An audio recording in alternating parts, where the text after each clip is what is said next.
By now, you've probably been filled with videos and tweets and content detailing all of these controversial moves that Xbox has been doing, closing down studios, shipping their games to other consoles. Well, if you're tired of hearing about that and you want to hear about some other stuff that Xbox is going on, well, I got you covered. I'm Ray, this is my channel, Xbox Ready, and we talk everything going on in the world of Xbox. I've talked plenty about that other stuff, the Tango Gameworks closure, the multi-platform stuff.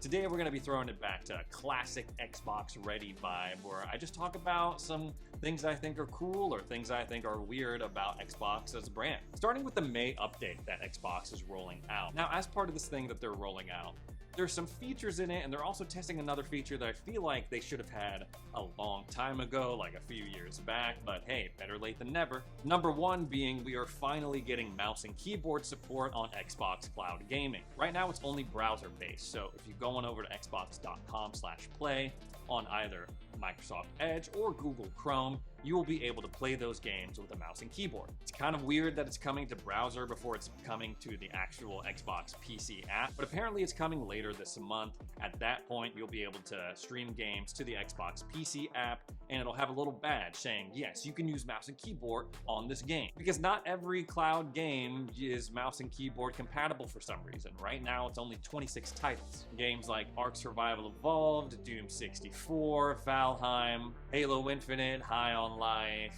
friggin' Sea of Thieves, I'm pretty sure. Although this feature is long overdue, I do think it is an important step in the right direction. The more that you can have like a standard PC gaming experience through the Xbox Cloud interface, the better it will be long-term for them as a company and their goals within the cloud gaming space. You can apparently even do that thing where you can be playing on a mouse and keyboard and then switch to a controller, press a button, and it automatically switches interfaces. I did that a lot when I was playing Starfield on PC. It's a small thing, but I think it's cool that you can do that on cloud gaming. They gotta get Chivalry 2 on this list of supported mouse and keyboard cloud titles because that... I know, I talk endlessly about Chivalry 2, I'm still beating that drum, I'm still on that train, but it's just, in that game in particular, that the mouse and keyboard interface, the experience is way better than the controller. There are literally things that you cannot do in that game on a controller that you can do easily on a mouse and keyboard. They're also going to be rolling out a new page in preparation for the launch of Hellblade 2: Senua's Saga. Now, Xbox has been getting some criticism lately. They're not marketing this game. What's going on? They're not saying a peep about this. Does that mean the game sucks? So maybe or maybe not in response to that, Xbox is making its own little channel for Hellblade 2 and Hellblade 1 on the PC Xbox app. In their own words, they are elevating Hellblade 2 while also making it easier to find Hellblade 1. Over on the console side, I see Hellblade 2 getting a little bit more visibility. They have that dynamic background of Senua and all those creepy hands all over her. And I'm starting to see some advertisement tiles for it as well. After years of waiting for this game, years of getting teasers, it is finally coming out on May 21st. There's a bunch of people doing like review guides and like preparatory content, but if you don't want to mess with all that, Xbox also put out like a very short 5-minute video that'll catch you up on the entirety of Hellblade 1, so you can just jump into Hellblade 2 and know what's going on. But overall, I would say if you have the time, if you have Game Pass, if you have a little bit of extra money, I highly recommend Hellblade 1. I started playing again.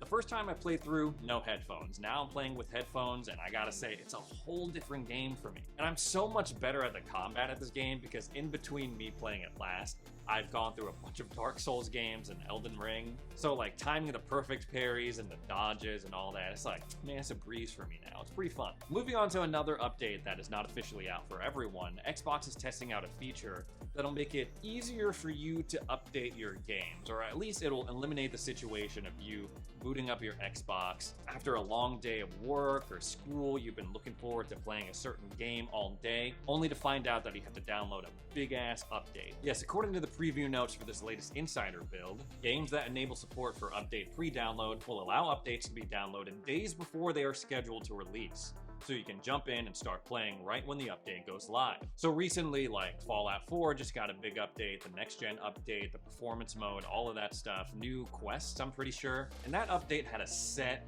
date. It had a set time that it was coming out. With this new feature, theoretically your Xbox would know that because it's like, oh, I got Fallout 4 downloaded in the game's library. I know that this update is slated to be live on whatever date. I will make it so where I download that update whenever it rolls out on whatever date. This is another feature I feel like should have been implemented a long time ago.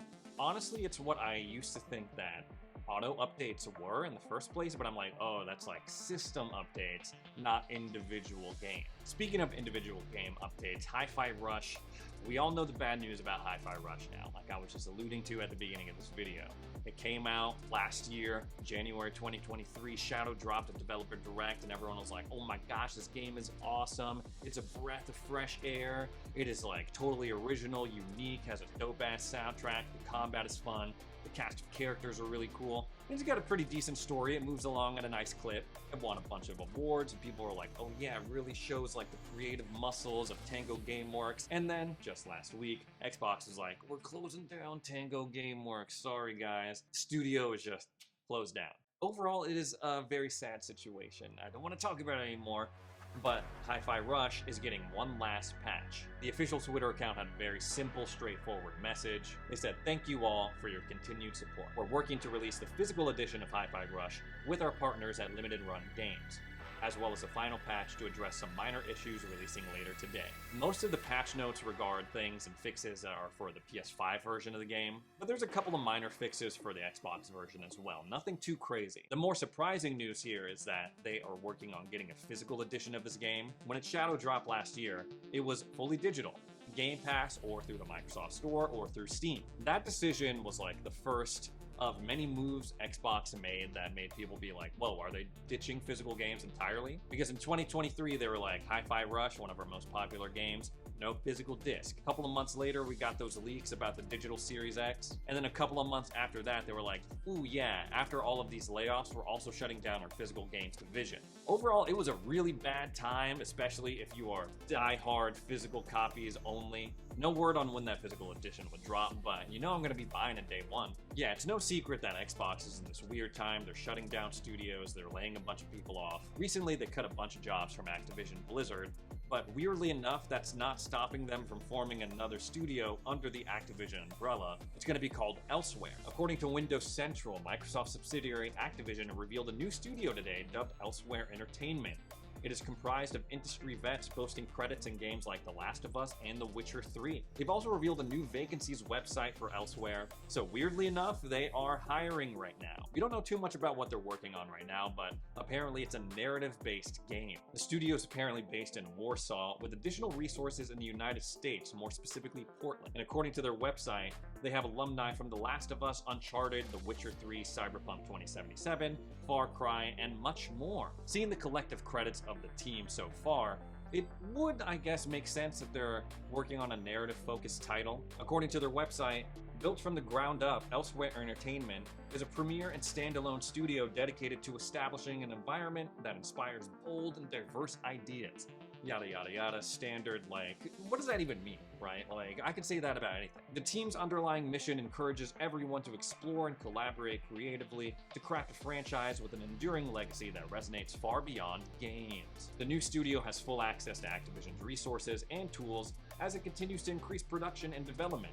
Elsewhere, it is opening up the search for best-in-class talent from across the industry and around the world to help create a state-of-the-art and next-gen gaming experience. I'm really curious to see what these guys are cooking up, a AAA, narrative-focused, new franchise. The timing is really weird on this, but apparently the team has been in place for a while now. They just haven't gone public until now. But I guess it is good news that they're like, yeah, it's a narrative-driven piece. I assume that means single player, maybe open world, but it's not going to be like another live service, multiplayer, battle pass, blah, blah, blah. What's got me curious about this is the last sentence in this one paragraph. They want to go beyond the games. Like, what does that mean? Are they shooting for like a tie-in video game to like a hit television show that's going to premiere on Amazon like Fallout? Definitely something I'm going to keep my eye on, especially like a new Activision studio that's not working on Call of Duty. In hardware-related news, Xbox has another controller on the way, and no, it is not another, like,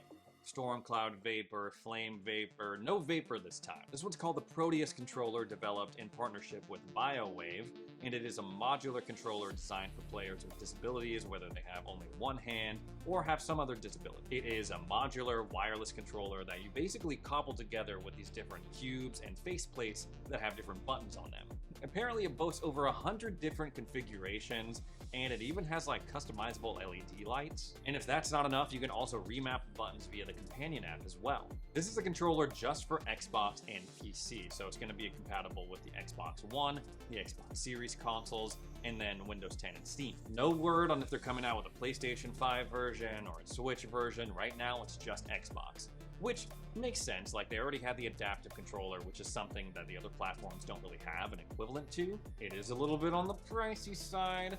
$299 USD. Right now there's a discount. It's at $255 for pre-ordering. This is cool for a number of reasons. One, it shows Xbox's commitment to accessibility. They really put their money where their mouth is. Not just with their hardware, but with their user interface. There's literally a whole section that you can go into, put on colorblind filters, put on like text-to-speech options, and really tweak things to make sure that everyone gets the best experience. My question is, am I a bad person if I want to buy this for myself? Like, I don't need this controller. I have so many Xbox controllers, and I don't have a specific physical need for this Proteus controller. But goddamn it, it's just cool. Even though the controller is super customizable right out of the box, apparently that's not all. According to The Verge, the controller will support even more accessories with all of the USB ports that it has on it. You can put in a joystick, up to 12 more buttons, all sorts of crazy stuff. In other hardware news, Xbox has a new special edition Xbox that I will have no chance of winning. I never win these things. It is a collaboration with Overwatch 2 and Porsche. Very strange team up, but whatever. This is the second time Porsche is teaming up with Xbox to put out a special edition console. Last year at Summer Games Fest, they announced that they were putting out 75 different Xboxes for the 75th anniversary of the company. Now, at first glance, this console just looks like an Overwatch Xbox. It has D.Va on the front, her mech. It has the Overwatch logo slapped all over it. And it's like, where's the Porsche part of this? Why, like, this makes no sense. But if you look very closely on D.Va's mech, there's the Porsche symbol, and also she has like some keys in her hands, which I guess are like keys to her Porsche mech. Overall, I'm like, yeah, pretty cool. I haven't played Overwatch 2 in a really long time. That used to be my game back in the OG Overwatch days. But if you want your chance to win, you can go on over to Xbox's Twitter account, retweet, do all that stuff, and maybe you will get this special edition Xbox. And if you do, post it online, tag me in it, because I want to see these things out in the open. I feel like we hear about these things, I talk about them, and then they just disappear. I'm like, are people actually getting these Xboxes? Are they a real thing? Is there some sort of conspiracy that we need to know about, that I should do a video about, that I should do a documentary about? What's the deal? Next up, let's talk about Xbox's latest transparency report. Now, they put these out periodically to detail what they are doing to try and combat online toxicity, to try and prevent players from having a negative experience when they're playing games online. It was through these reports that they announced features like voice recording whenever you're reporting someone who's acting up in-game, the enforcement strike system that they rolled out not too long ago as well. They'll come out with like different numbers and stuff saying like, oh, we were able to flag like this many instances of weird, harmful behavior before it even reached the online realm. And over a period of 6 months, from July to December 2023, there were apparently 27.44 million player reports. 47% dealt with communications issues, people acting up, people saying crazy stuff in game chat and party chat, wherever. 41% dealt with conduct. I'm pretty sure that covers people who are trying to cheat. And 12% of those reports were having to do with user-generated content, such as people's profile pictures, gamer tags, stuff that they're posting on their feed. Now that seems like a lot. 6 months, 27 million reports made, that's pretty crazy. But out of those 27 million reports, only about 21% of them actually resulted in a reactive enforcement thing. So if you're worried about playing a game online and you're like, man, I really hope no one snitches on me to try to get my account suspended or banned, apparently that's a very, very small percentage of what's actually happening. So a very small percent, only 2 million out of the 24 million player reports resulted in a reactive enforcement. But according to their data, if you do get a suspension, if you do get some sort of disciplinary enforcement, chances are it's gonna stick because 93% of people who tried to appeal their decision did not get reinstated. Only a tiny, paltry 7% were able to beat the case, beat the allegations, and get their account reinstated. What I think is really funny about this is that Xbox talks about how players acted after they got an enforcement or some type of suspension. They say that 98% of players showed improvement in their behavior and did not receive subsequent enforcements. Separately, they say, since its launch, 88% of those who received an enforcement strike did not engage in activity that violated our community standards to receive another enforcement. I don't know if that means that these people, I don't know, they got a suspension from Xbox and they were like, man, I really got to rethink my life. I really got to change my ways. I have seen the light, ladies and gentlemen. I'm ready to turn over a new leaf. Or they just stopped talking in online matches, or they moved over to another platform. These reports are always very interesting to me, and I'm curious to hear your thoughts on it, because the general consensus in the community right now is that Xbox is going too far with this stuff. They're being too strict, and they're handing out bans like candy. There was a whole situation with Baldur's Gate 3 players being banned because they were recording clips, they were being auto-uploaded to the Xbox Cloud, and they were like, whoa, you can't be recording this stuff, it's way too spicy, ban. There was a similar situation with Final Fantasy XIV, where players were typing in free company in chat in-game, and Xbox was like, whoa, no solicitation here, but apparently, I don't play Final Fantasy XIV like that, but free companies are what you refer to as guilds in that game. There's also questions surrounding how much Xbox relies on AI when it comes to enforcement, and they sort of address that in this transparency report. They say a human-centered approach is safe powered by AI. And it's like, how much of it is AI and how much of it is an actual person reviewing each case and being like, oh, there's some context here. Because I feel like AI will just like automatically flag things, go through the system and be like, okay, issue the suspension, issue the ban. There was a period of time where people were reaching out to me and they were like, man, Ray, I just got banned, I just got suspended for this, I can't believe it, it's crap. And honestly, just the other day, someone reached out to me on Twitter and said exactly that. They were like, I just got suspended, this is crap, I didn't deserve it. So it seems to me like the balancing act is still something that Xbox is trying to figure out. They swung the pendulum one way, they're like, okay, we're trying to eliminate toxicity, no matter the cost. Now they kind of have to come back to the middle, or else they risk alienating some hardcore fans of it. Next up, let's talk about Game Pass. Like I always say, it's not an Xbox ready video unless I talk about Game Pass. Now, there's been a lot of discussion about the subscription service over the past couple of weeks, after news broke that Microsoft was not entirely sure if they should put Call of Duty on Game Pass, especially the new games day one, which would run counter of their promise of like every Xbox first party game, day one, it's gonna be added to Game Pass no matter what, rain or shine. Sarah Bond recently doubled down on that and she was like, yeah, every first-party game is going to come to Game Pass day one, and I assume that also extends to Call of Duty, but we'll see. There has been a small update since I've recorded this video. According to the Wall Street Journal, Xbox is absolutely adding the next installment in the Call of Duty franchise to Game Pass the same day that it launches. It's possible that they can announce it at this upcoming Xbox Bethesda showcase in June. We know that they're doing a redacted direct after the showcase, which a lot of people are believing is a Call of Duty direct, so maybe they'll announce it then. Apparently, there's a lot of internal debate about that. They're like, I don't know. We should try to sell as many copies of Call of Duty at first, like in that initial launch period, and then maybe bring it over to Game Pass. But apparently, it's a very heated debate going on right now. Separately, there are rumors that if they do bring Call of Duty to Game Pass, they're going to hike the price again. In an episode of Xbox 2, which is the podcast that Jess Corden and Randall Thor do together, Randall Thor was talking about Tom Warren and the rumors that he was hearing about a Game Pass price increase, and he was like, yeah, I'm hearing the same things. I totally believe that's going to happen. He says, I think Tom was reporting that there are price hikes coming for Game Pass, and I believe him. I think that is actually happening. I've even heard that there's a new tier of Game Pass happening. He goes on to say, like, he's not sure what the specifics would be or, like, what all it would involve. To me, there's two options here when it comes to a new tier of Game Pass. A cheaper one or a more expensive one. Right now, there are three.